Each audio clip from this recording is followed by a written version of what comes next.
Oh, mic check, 1, 2, 1, 2. Hi, good afternoon, good morning, I don't know, whatever time you guys find this video at, or whenever I end up uploading it is the question. You know, it's been about a month since I've just spoken to the camera. I kind of ghosted myself from the rest of the world for personal reasons. For those of you who have known me longer than the pandemic, you know, we've been going through it. COVID and the political disaster that is the US government. We've all been exposed and enlightened about a lot of things that we didn't know before or didn't quite understand before. But anyways, the point of this video, no worries, is officially about a week old.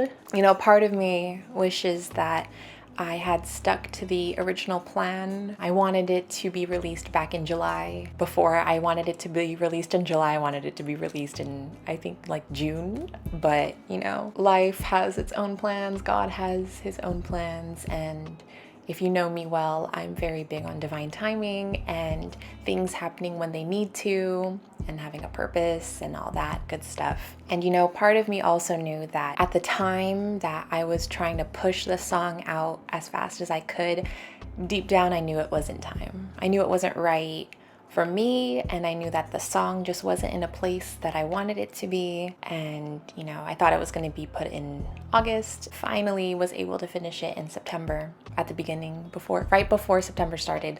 We finished it and then uploaded it to distro, and then that takes about a week to go live. Once I finally sent that last draft to Liam, I just knew it was perfect.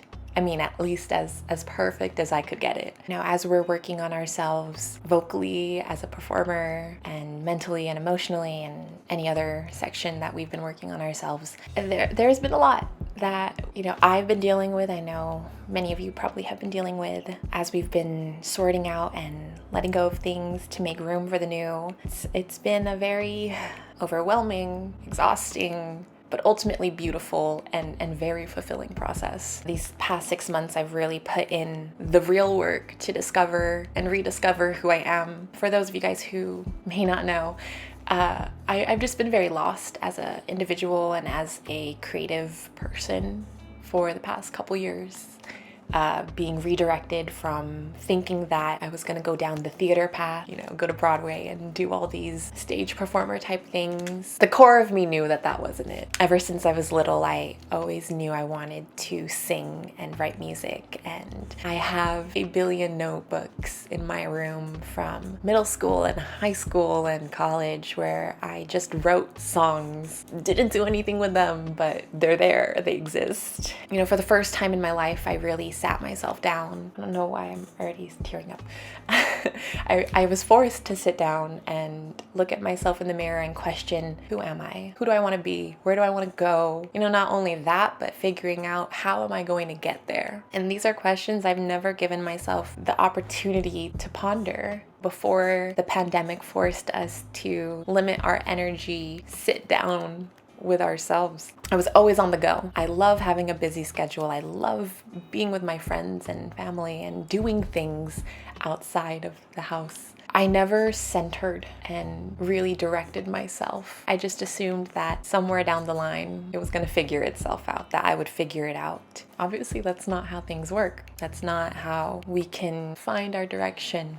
You know, I realized I wasn't grounded. I was just plainly confused and trying to keep up with the masses. Deep down, I knew I wasn't going to be okay. I knew I wasn't just gonna end up where I needed to be. I needed to get myself at least more than halfway there, and then things would start to align. I feel like I was just afraid or simply just didn't know how to go about it, how I was going to feel going through it, how or who I was going to be at the end, and allowed this fear and doubt and the dark side of the brain come on in and make itself my ruler. Watching many videos and educating myself on different aspects, I realized that there was this part of me that searched for the challenge, that desired to make life a little bit more difficult because it gave me a bit of an edge. It gave me that push because I wanted to win whatever that challenge was that I created. That was probably the hardest pill to swallow, was that I was the person that prevented myself from being where I wanted to be. And No Worries is this song talking about,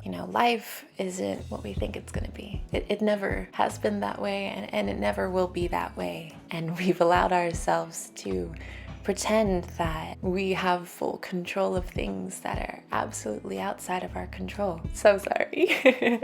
I also realized that I had this big issue of people knowing that I wasn't okay, that I didn't have it all together. Yet another huge pill for me to swallow was that I was the one that was keeping the people that I loved and cared about at an arm's distance, because it was a lot easier for me to care and worry about them than it was for me to allow others to do the same for me. And escapism has been a very comforting place for me for a very long time. And I've finally made peace and found comfort in the discomfort. It's a really interesting place to exist with all the love that surrounds me and the support from friends and family to continue pushing and pursuing and persevering through these challenges on my path towards my dreams. At the same time, there's this lingering sense of dread, sadness, discontent,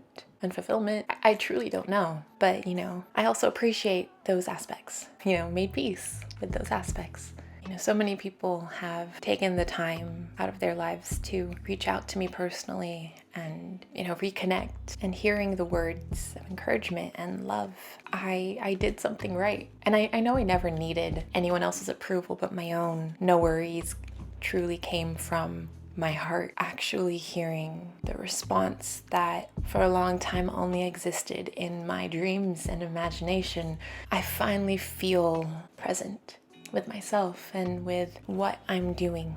And I've never felt this way before. I'm kind of getting lost, but I just needed to share, I suppose. I do have plans to make my own type of genius video breaking down the actual song and probably getting Liam to give his 2 cents on the experience. But, part of me just wanted to be vulnerable with you guys for a second. Something that I'm learning how to do willingly. Most of the time it just kind of happens and I like unleash myself in front of people without expecting it to happen. It just kind of happens. Words alone and typing it out and reposting people's stories, sharing this and doing it through my social media platforms without you guys seeing me and hearing me, watching me cry a little bit. This truly is a new chapter for me, and it's very special. Like I was saying, words alone cannot express the gratitude,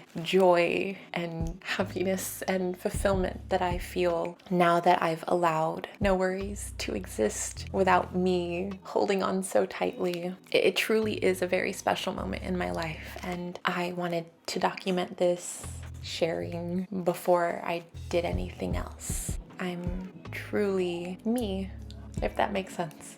And I've never felt so secure in all that I do, ever. So really, thank you guys so much for sharing this with your friends and family, playing it. My sister's boyfriend's cousin, he played it at his work and he works at the Nike warehouse. And I'm just like, people probably were like, whatever, I don't know.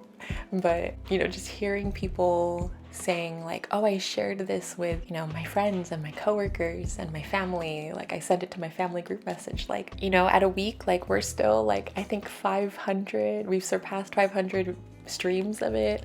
And like, I don't know. It's not many, but like it means so much. It really does. I've felt like I was late on my journey as a musician, but I know God and the universe needed me to go through what I needed to go through in order to get here. And for that, I am eternally grateful. I will actually end this here. Thank you guys again. I'll be putting out covers while I work on new music. I do have a very, very special secret project that I'm working on. Not music related, but artist related, I guess. A couple people have reached out to me about this particular thing. So if you guys have a couple ideas of what that may be, write it in the comments and maybe I'll say if you're right or not. I don't know, but it's a secret right now. Only one person knows. Yeah, only one person knows that I'm doing this. I think, maybe two, I don't know. I can't remember who I talked to. I don't talk to that many people right now. But yeah, I can't wait to share that once we've finished what we're working on. So until then, until whatever I put out next, whenever that will be, I'm trying not to stress myself out on putting things out like timely, because like every single day is new and different and we learn something new. Kiana and I are doing a book club reading Everything is Fucked by Mark Manson, I think is how, yeah, Mark Manson. So I'm letting my feeling brain take the wheel and my thinking brain is in the passenger seat, you know, just assisting. But I'm just allowing myself to be, which is something I don't know how to do, but I'm learning. Control is an issue that I'm working on and embracing. So, okay, I've said goodbye 2 or 3 times already. All right, I think I'm done. Until next time, guys, thank you again so much. All my love to all of you. I'm so sorry about the squeaking chair. I tested it before I started filming. It wasn't squeaking, so I didn't put WD-40. I think that's the thing that makes it not squeak. I didn't put that on there, and now it's squeaking. Apologies. So sorry. It's my microphone. Okay, actually gonna go now. Bye. I'm sweaty. I love you guys so much. Thank you so much. Oh my god. Okay, I'm gonna go. Okay, bye.